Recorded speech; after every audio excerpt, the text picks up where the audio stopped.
Hello everyone, this is Vesper the Evening Star, and I'll be your host today on Vesper's Fanfiction Time. Today we are going to, I have a new fanfiction that I'm going to be reading to y'all. I'm so used to saying we're going to be reading necromancy. Wait, what's it called? You call it necromancy, I call it making friends, or I'll be your hero at the cost of everything. But now I have a brand new fanfiction for y'all to read. Well, I guess for me to read to y'all, same thing. Um, it's called Tunnel Vision, and it is written by ROMII_BIRDIE, and it got their approval. So I'm super excited about it because I am genuinely obsessed with this idea, and it's written so well, but briefly. But it does. It's not like the kind where you have to dedicate a lot of time, but you read it with a good amount of time. It's so well written, and the words are just perfect for it. I could ramble on and on about all sorts of fan fictions, like how Cost of Everything. That one, oh my god, I'm obsessed with that one too. I'm obsessed with way too many, and the ones that I read to y'all are some of my favorites, and in my opinion, are one of the best ones I have read. And yeah, I'm sorry, I need to stop my rambling on my stars. Um, okay, so without further ado, I present Tunnel Vision. Summary. While the heroes were able to succeed on keeping the villains at bay during their attack on Jaku City, they were not without their own losses. Chapter 1. He had to get away. With each careful step Izuku took, the thin linen of the gown he had woken up wearing lightly brushed his legs, while his teeth gnashed together due to the icy air. His mind wandered further into the depth of memories that he wished could disappear like a blur, just so they couldn't serve as a constant, sorrowful reminder. He recalled briefly falling through the sky. The wind whipped at his tattered clothes and screamed through his ears as the black and red and intertwined tendrils from the deadly palms of Shigaraki's hands shot towards his falling form. Before Izuku could even react, the sound of a loud blast of energy hitting the ground overtook his senses before a heavy weight slammed into his body, taking the brunt of Shigaraki's attack. Something had sliced through his side, slashing through the protective layers of his hero costume. However, the pain that he had felt had been nothing compared to what he had witnessed from beside him. The image of his childhood friend would be forever burned into the back of Izuku's mind as he would remember feeling the complete horror overtaking every fiber of his body. He remembered the expression of restrained agony on Kachan's face as the world seemed to stand still around them. Blood instantly gushed from the tendrils impaling Kachan's chest and stomach while Shigaraki screamed out from the background, his voice unheard from the aura of utter despair radiating from Izuku's very being. Stop trying! Kachan coughed roughly, blood spewing from the back of his throat as his body fell limp against the tendrils still holding him in air. To win this all on your own! Then his eyes closed, and the hero in training's body was flung aside as Shigaraki burned armor withdrew, the wisp of black and red soaked with Kachan's blood, which splattered against the wreckage below like flecks of red paint against a canvas. Luckily, Todoroki had shot into action and grabbed Kachan's body before he had landed on the ground, skull first, which would have undoubtedly killed him upon impact. The short amount of relief Izuku had felt upon witnessing Todoroki's impeccable timing had been vanquished the second Shigaraki opened his mouth and spat out the words that lost Izuku inside his own rage and fear. This fight has already shed a lot of useless blood. Izuku remembered looking back towards Shigaraki's slowly healing body as his teeth ground together in a warped smirk. But that one... He cocked his head down towards where Todoroki was now tending to Kachan's injuries. That one was the most useless. Flashes of Azewa Sensei, Grand Turno, and countless heroes raced through Izuku's brain in that short moment as every rational thought remaining in his head washed away in a wave of utter fury. He recalls the way his own teeth clenched in anger, how his body surged forward with One for All cried out from the depths of his inner psyche. Danger sense was calling to him, and he was about to take advantage of his own multiple quirks and play Shigaraki at his own twisted game. His entire body was burning like it had been set alight, blending together with the utter wrath coursing through his veins. Take that back. Take that back. Take that back! He had to get away. And this time, he had to succeed. He couldn't allow the villains to run amok for as long as they had planned. The heroes needed to know what they were planning.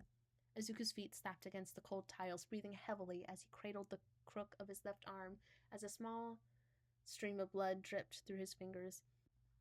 I can't use my quirk, his mind inputted, teeth chattering from the cold air around him. He had awoken only a short time ago, finding himself bound tightly to a medical bed. After many attempts at trying to wiggle free without the extra strength that his quirk provided, he had managed to yank one arm free and tear off the IV connected to the cannula on his left arm. It had stung more than he had thought, noticing too late that he had disturbed the clean white gauze that soon began seeping a startling red color. Paired with trying to keep himself from losing more blood and the initial shock from waking up in an utterly unknown area, he was honestly amazed at the willpower he had managed to summon from his quivering body.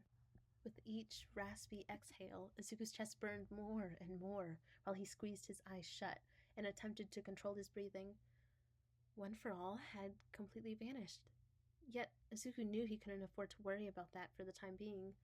Escaping was the most important thing to focus on. For now, at least. Breaking through one of the walls was a no-go if he couldn't use his enhanced strength. Stealth was an absolute must if he wanted to escape with his life. He made the mistake to glance down at the blood staining his left arm, and he felt his face pale at the sight. His stomach clenched. His throat burned. Don't be sick. Don't be sick. The chances of Izuku being in a legitimate hospital right now was extremely unlikely. If he had been, why had he woken up strapped down, pinned with enough force to bruise his skin, no less? Wherever he was, whoever had taken him obviously had done so during his lapse of consciousness after attempting to fight back Shigaraki, who was being manipulated like a wooden doll by his puppeteer. All for one. This had happened all the way from the high-security prison TARDIS. Seeing as Shigaraki had gone after Izuku to retrieve One for All, Izuku had a strong feeling that whoever his abductor was would also have to be either an ally or underlining of the Paranormal Liberation Front. How the villains had been able to carry him off was something Izuku didn't want to think about, due to the fact that there were probably other heroes or even classmates that had tried to prevent that from happening. Guilt twisted his insides into knots. He really hoped that everyone was all right, that they had escaped in time before Shigaraki had unleashed another deadly wave of his mass decaying power, like a deadly tsunami wave that stole life from anybody who got caught in it. Tomura Shigaraki had already inherited All for One's quirk, and after the disaster that was the Jikaru incident, Izuku wagered that it wouldn't be long before the villains set their sights on goals of the more riskier kind, such as future plans that most likely involved retrieving All for One from TARDIS. Given how Japan's most feared villain had acted so nonchalant about being captured back at Kamino, Izuku shuddered at the sheer memory of feeling the symbol of evil's intense aura, the way the man floated in the air like a phantom, gazing down at the carnage below him.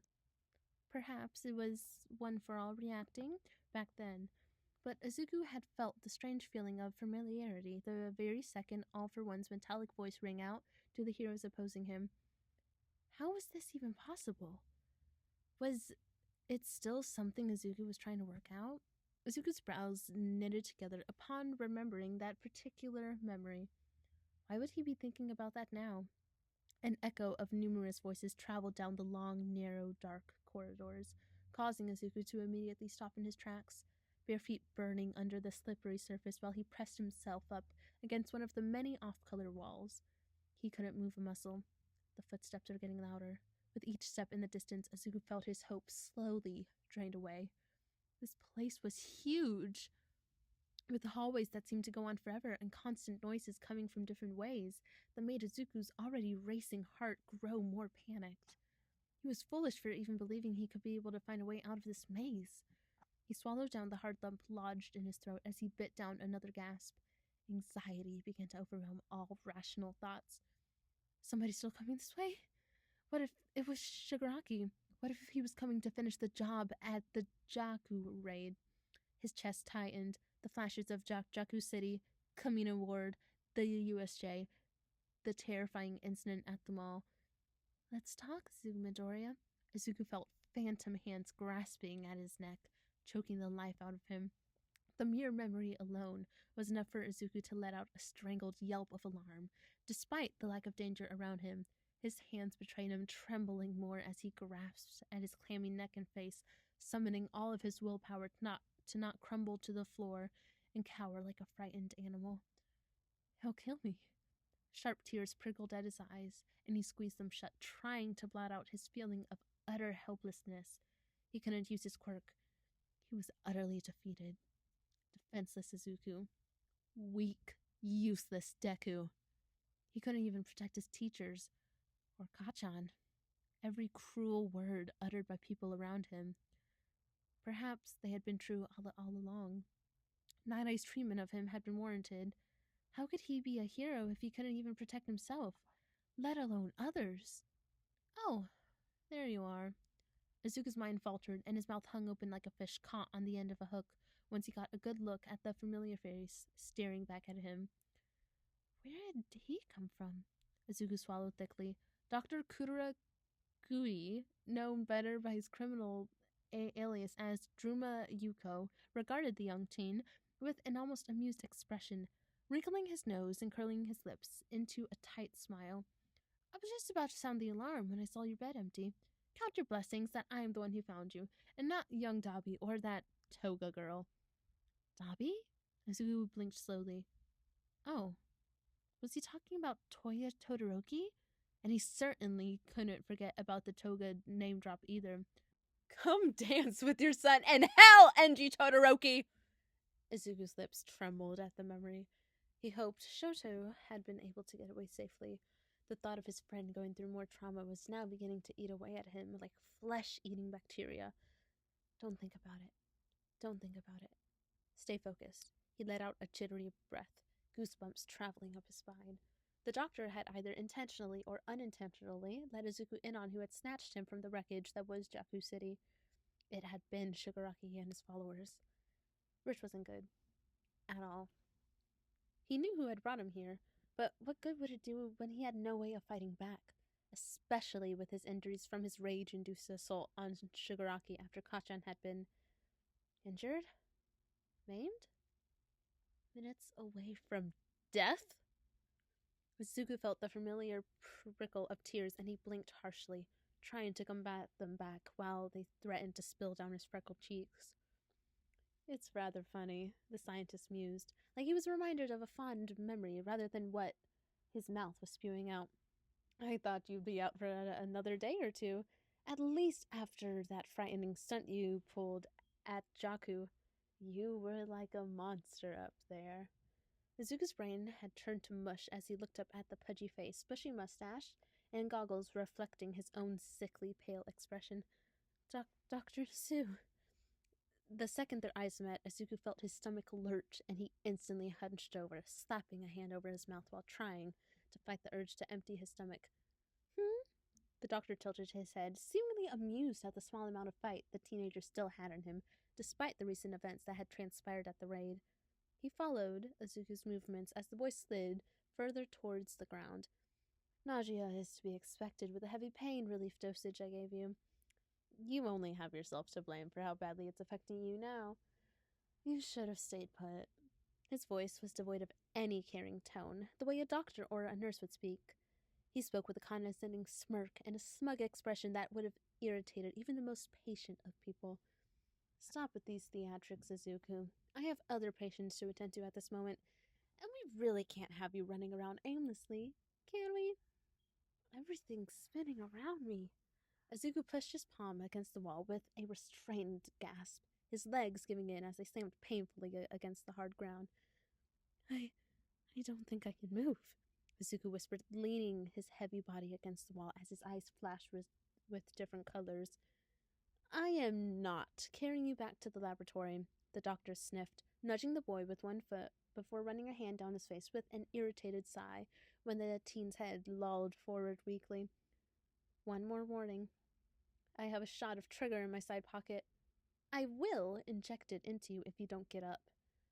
and he would carry out that threat. The drugs in the boy's system were keeping his quirk at bay for now, but it would be interesting to see how a powerful drug like Trigger would respond to a person in Izuku's current situation.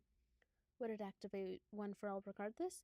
A collection of quirks ranging in front of his eyes, green and black tendrils like the ones his master used, flying out in uncontrollable waves of power, enhanced strength crushing the ground and walls while Black Rip was in full activation. The boy's body would no doubtedly shatter into pieces, but the doctor could probably find a way to put him back together. As long as the boy was still breathing, that was all that really mattered. Lost in thought, the scientist's eyes lit up in a childish yet manic glee. He really wanted to put the picture from his mind into reality. So badly. Izuku seemed to realize the potential risk of Trigger too, because he instantly began trying to stand to his feet, Abate feeling miserably and slumping back into his crouched position with a slurred groan. Pathetic. You have 3 seconds. Izuku's head lifted slowly. 2. Please, the teen whispered, gripping at the ends of the doctor's lab coat. 1. It's fine. A heavily scarred hand clamped down on the scientist's shoulder. Dabi's icy blue gaze burned into his very soul, and the shorter man pocketed the dosage in compliance. He shot Izuku a cold gaze, giving the boy a warning squeeze when he felt Izuku's weak attempt at getting to his feet. Work with me or I'm dragging you. With a shaky exhale, Izuku heaved himself up, using Dabi's body as a crutch as he slowly moved one foot in front of the other. Over and over and over again. Having to keep walking, Izuku glanced at the doctor's pocket and exhaled a raspy gasp of oxygen. He couldn't stop. For now, he had to listen to them. If that drug entered his system, there was no doubt that his body would be torn to shreds upon 100% activation. Izuku had fallen victim to the full power of his quirk many times prior, so he knew just how agonizing the experience would be. He had always had a good resistance to pain, but in the situation he was currently in, it would make more sense to keep his bones intact so he could get away later. Dabi grunted above him, giving him another nudge as Izuku stumbled slightly, resuming his strides the way he had be. 1 foot, 2nd foot, repeat. Until he reached the door that led to where Izuku had previously escaped from, Dabi stepped back from Izuku, allowing the boy to grip the doorframe, while the scientist muttered a few words of gratitude for the elder Todoroki's aid. The scientist's hands tightened against the handle of the door before shoving it open and turning to Izuku's shivering body, while wearing the most contributive expression Izuku had ever seen on the man's face. I have a lot of work to do, and so many things to prepare before we retrieve my master. He smirked at the bed in the background before taking out a vial of Trigger and holding it up so that Izuku could see the liquid swirl from inside the capsule. A punishment that would be carried out if Izuku tried to disobey them. A silent warning, which Izuku immediately shielded away from in complete compliance. This caused the scientist to practically beam, not only at the easy surrender Izuku had displayed, but for the sheer potential in front of his very own eyes. Between Tomura Shigaraki and Izuku Midoriya, the Paranormal Liberation Front were now in the position of 2 perfectly potential Nomu, something that had caused his twisted smile to widen further across his pudgy face, while his warped mind raced with countless possibilities of strengthening his children. There would be drawbacks to his research, of course, but Shigaraki would be easy to sway, and Izuku would certainly have no choice or say in the matter. A lot of work would be needed to carry out in order to complete the whole process of creating the perfect future class of Nomu. So much time, effort, and planning. Especially after those damn heroes had struck their noses into his business and destroyed countless years of hard-grafted work. But now, thanks to Shigaraki's attack on the city of Jaku, their organization had another chance to make it work. At long last. A wider smile crept across the doctor's face when he regarded the barely conscious boy struggling to stand upright. My dear boy, he whispered, watching as Izuku slowly and wearily turned his attention on him. His lips spread further in utter glee, while Izuku radiated pure exhaustion from head to toe. Now, why don't you be a good guinea pig and get back inside your cage. So that was it for chapter 1, folks. It was really interesting reading it out loud. I definitely had to play around with my voice more, figure out tones. Often I found myself going like more monotone than I meant to, because I was really trying to like show the like desperation like when you're reading it, you know. So that was a very interesting challenge that I had, along with the doctor or scientist name. He's a doctor and a scientist, so I don't know if it worked out or if I'm just confusing folks. But whenever it like had the doctor's name, I would say doctor or scientist. But like you still know who I'm talking about, I hope. I don't know. If it's confusing, I will definitely re-record this so that it makes more sense. But yeah, I really enjoyed reading this. Messing around with the tones was really fun. But yeah, let me know your thoughts, and if you have any requests for any fan fictions, leave the link in the comment section below, and also I will have the link to this fan fiction posted in the comment section below. And yeah, have a good morning, have a good night, good afternoon, good evening, have a good everything, folks. I will see you next time. Bye.